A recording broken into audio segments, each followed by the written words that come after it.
শুভ প্রণাম। আর কটা দিন পরেই সনাতনীদের অন্যতম বড় উৎসব রথযাত্রা। রথযাত্রাকে ঘিরেই ইতিমধ্যে নতুন করে তৈরি হয়েছে রথ, কিংবা সংস্কার করা হয়েছে পূর্বের রথ। রথযাত্রার কথা আসলেই সবার আগে যে নামটা মাথায় আসে তা হলো পুরীর জগন্নাথ দেবের রথযাত্রার কথা। যুগ যুগ পুরনো পুরীর এই রথযাত্রা যেন এক মায়াময় ইতিহাস। চলুন পুরীর এই রথযাত্রার ইতিহাস সম্পর্কে অজানা কিছু তথ্য জেনে নেওয়া যাক।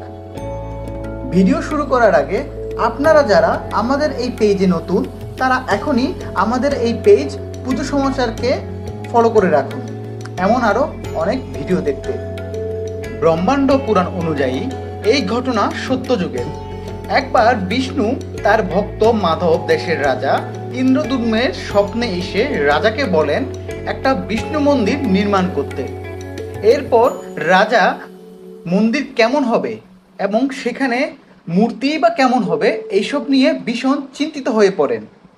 এরপর আবার একদিন রাজার স্বপ্নে শ্রী বিষ্ণু আবির্ভূত হয়ে বলেন পুরীর সমুদ্র তটে ভেসে আসবে একটি কাষ্ঠখণ্ড। সেই খণ্ড দিয়ে তার মূর্তি নির্মাণের আদেশ দেন রাজাকে। মূর্তি নির্মাণের জন্য রাজা একজন উপযুক্ত কাষ্ঠশিল্পীর সন্ধান করতে থাকেন। তখন এক রহস্যময় বৃদ্ধ ব্রাহ্মণ কাষ্ঠশিল্পী তার সম্মুখে উপস্থিত হন এবং মূর্তি নির্মাণের জন্য কয়েকদিন সময় চেয়ে নেন। সেই কাষ্ঠশিল্পী রাজাকে জানিয়ে দেন মূর্তি নির্মাণকালে কেউ যেন তার কাজে বাধা না দেন। বন্ধ দরজার আড়ালে শুরু হয় কাজ।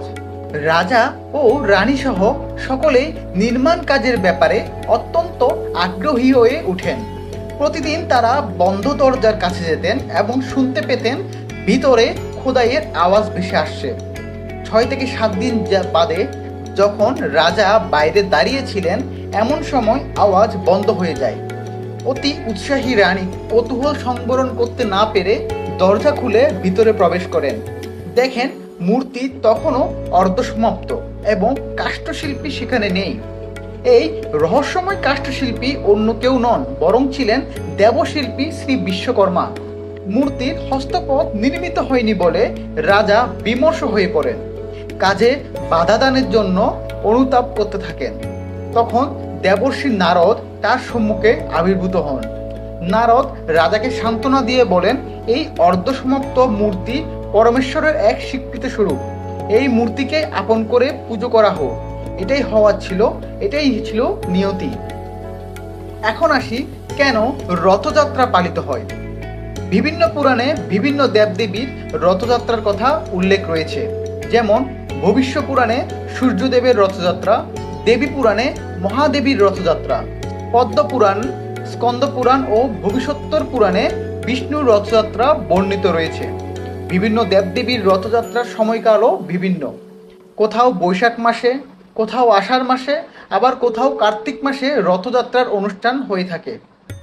কথিত আছে আষাঢ় মাসের শুক্লা দ্বিতীয়া পক্ষে জগন্নাথ দেব তার বড় ভাই বলরাম ও বোন সুভদ্রার সঙ্গে দেখা করতে যান তার মাসির বাড়িতে। এই কারণে ওই একই তিথিতে জগন্নাথ দেবকে তার মাসির বাড়ি অর্থাৎ ইন্দ্রদ্যুম্নের পত্নী গুন্ডিচার বাড়িতে নিয়ে যাওয়া হয়। সেখান থেকে আবার 8 দিন পর মন্দিরে ফিরে আসেন জগন্নাথ দেব। এটাকেই জগন্নাথ দেবের মাসির বাড়ি যাওয়া বলে। পরপর 3টি সুসজ্জিত রথে চেপে মাসির বাড়ির উদ্দেশ্যে যান জগন্নাথ দেব। এই যাওয়াকে সোজা রথ এবং ফিরে আসাকে উল্টো রথ বলে। 1568 খ্রিস্টাব্দে প্রথমবার জগন্নাথ মন্দির হামলা করেন বাংলার সুলতানের সেনাপতি কালাপাহাড়। ফলে ওই বছর থেকে প্রায় পরবর্তী 9 বছর অর্থাৎ 1577 খ্রিস্টাব্দ পর্যন্ত বন্ধ থাকে পুরীর এই রথযাত্রা উৎসব।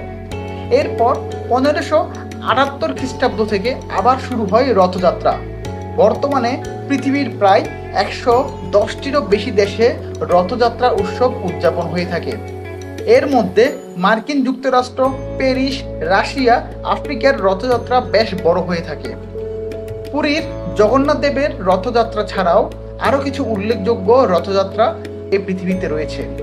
যেমন মহেশের রথযাত্রা, ঢাকার রথযাত্রা, গুজরাটের আহমেদাবাদের রথযাত্রা, ছত্তিশগড়ের বস্তা জেলার রথযাত্রা, রাজবলহাটের রথযাত্রা ও ধামরাইয়ের রথযাত্রা।